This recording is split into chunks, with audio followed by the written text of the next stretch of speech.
Welcome back. It's day 8 of Black History Month, where we celebrate Black History 365 and sometimes 366.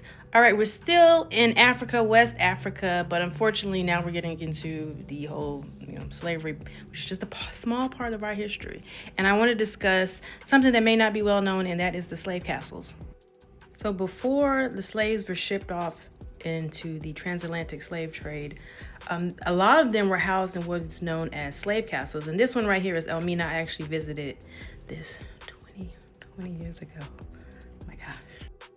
Anyway, so this is Elmina. This is just another angle. I think it's like the governor, where the governor stood.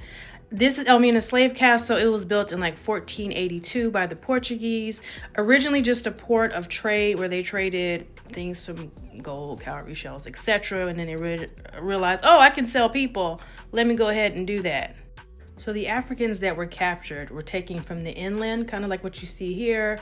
And it was just a long and arduous trek to the coast. Many people didn't survive, but when they did survive, if they did survive, then they were housed in what is now known as slave castles.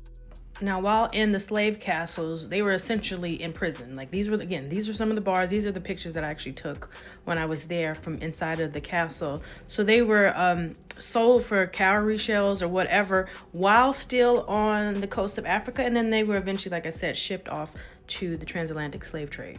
Now this is inside of one of the dungeons that they would stay in. And so the light here is just the light that they put in modern times, but there was no light. In fact, the only light that they would see is this right there. You see that little crack? That would be the only light, and they would be down there for months on end. And there was no restrooms, none of that. Everything, especially think about women, all we go through, they just had to sit in that.